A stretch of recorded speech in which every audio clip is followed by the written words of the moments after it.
Shalom saudara terkasih di dalam nama Tuhan Yesus Kristus.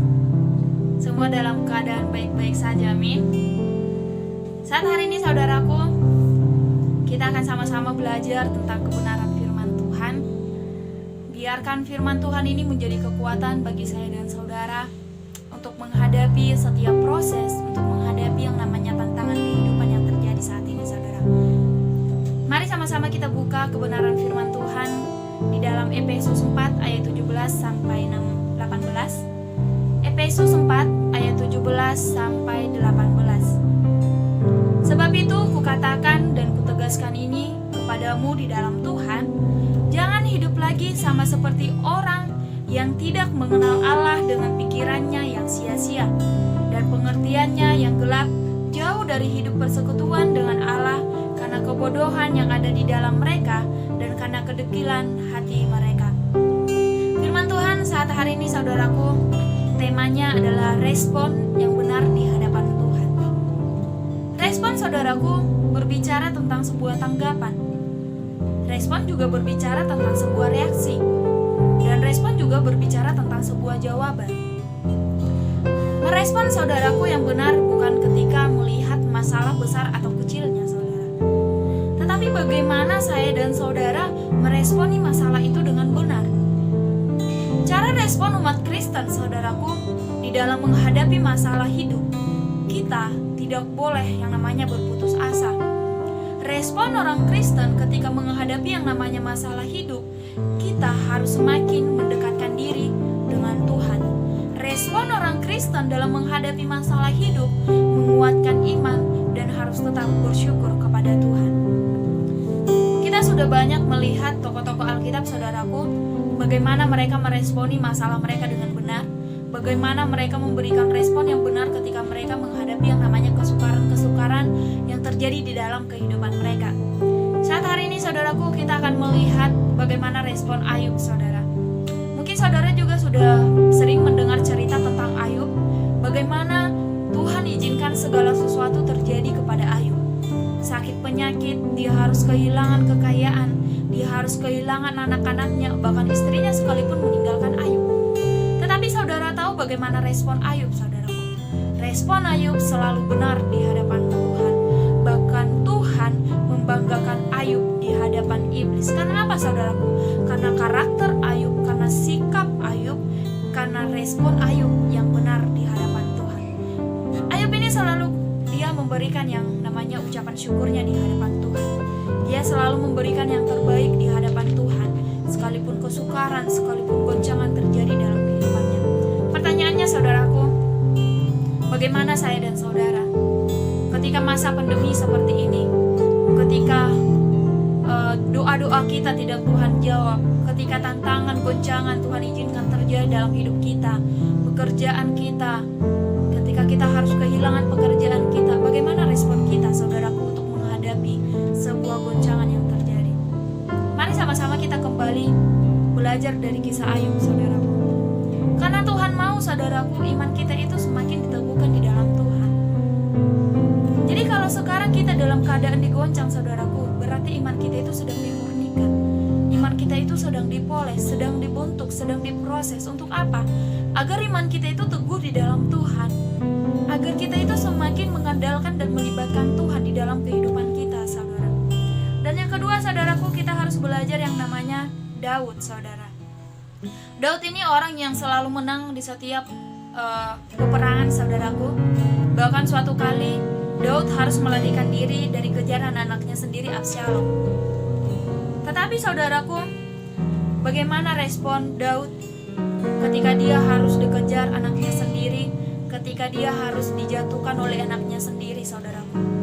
Daud menjadikan Yesus menjadi guru, menjadi Tuhan di dalam kehidupannya. Daud ini saudaraku tetap berfokus kepada Tuhan di tengah-tengah kesukaran yang terjadi dalam kehidupannya saudaraku.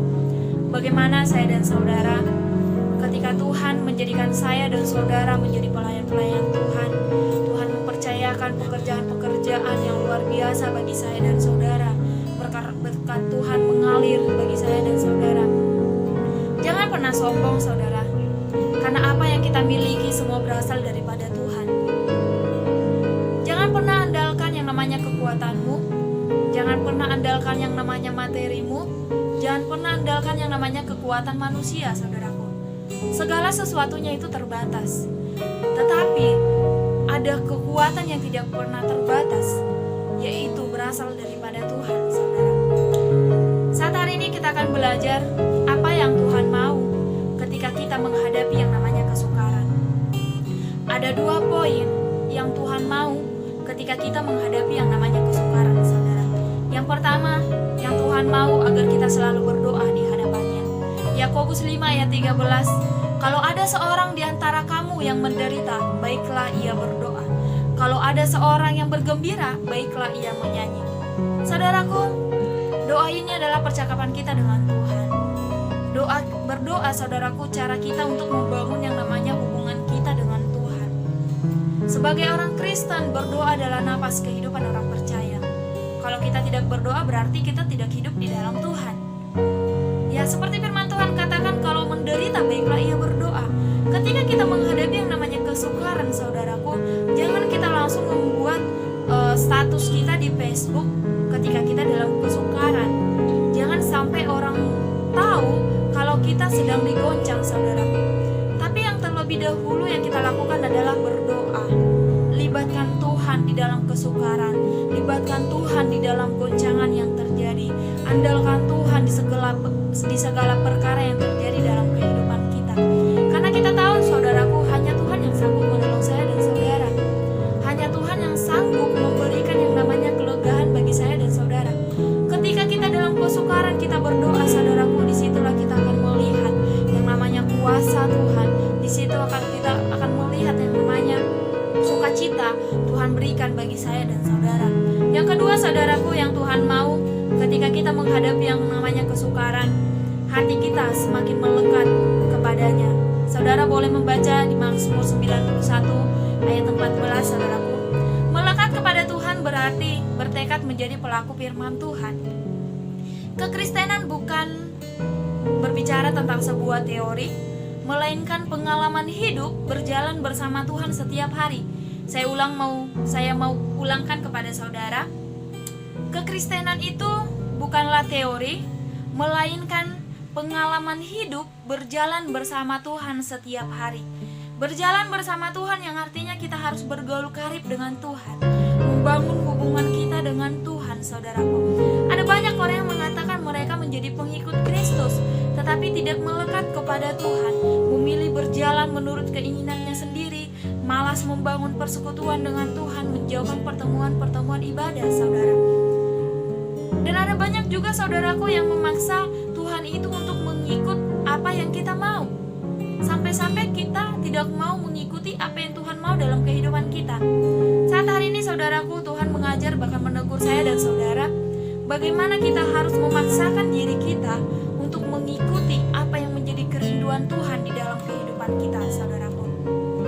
Saya mau katakan kepada kita semua yang ada di tempat ini, bahkan dimanapun berada, tanpa Tuhan, kehidupan kita tidak memiliki yang namanya tujuan.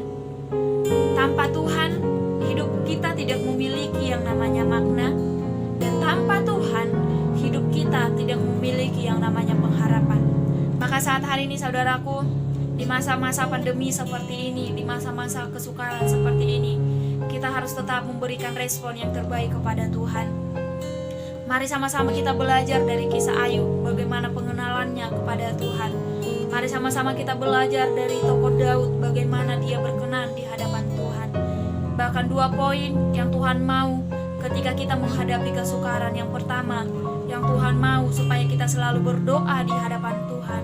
Dan yang kedua, supaya hati kita semakin melekat di hadapan Tuhan. Demikianlah, saudaraku, firman Tuhan yang boleh saya sampaikan hari ini. Biarkan firman ini menjadi kekuatan, firman ini menjadi rema di dalam kehidupan kita. Tuhan Yesus memberkati.